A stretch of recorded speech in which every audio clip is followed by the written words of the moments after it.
On November 24, 1971, the FBI searched a massive 28-square-mile drop zone for a man who vanished from a Boeing 727. But what if I told you the flight data proves they were looking in the completely wrong place? By the end of this video, you'll understand why the raw numbers from Flight 305 not only prove D.B. Cooper survived the impossible jump, but exactly where he landed. For decades, historians have debated the survival of the world's most famous skyjacker. But history relies on human memory. And human memory is flawed. Doda is not. Today, we are reopening the Cooper file.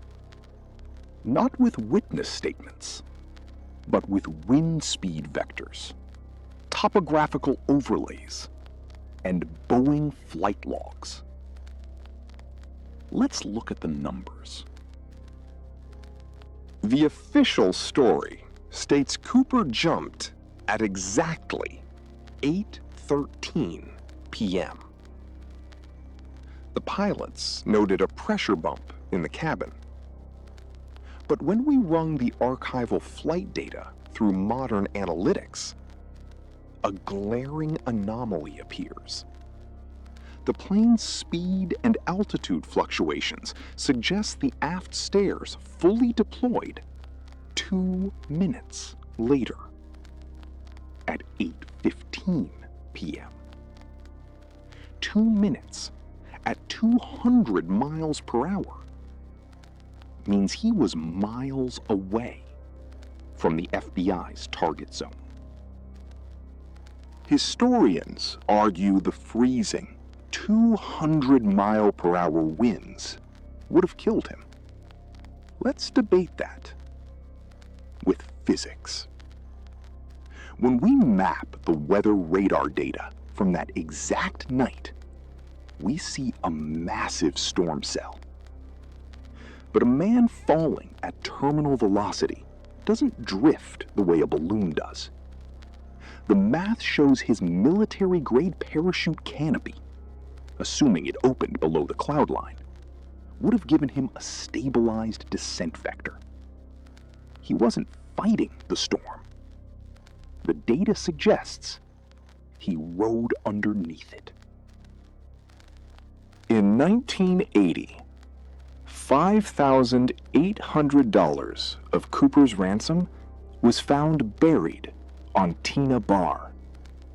The authorities claimed it washed down the river, but hydrological mapping of the Columbia River currents from 1971 to 1980 tells a different story.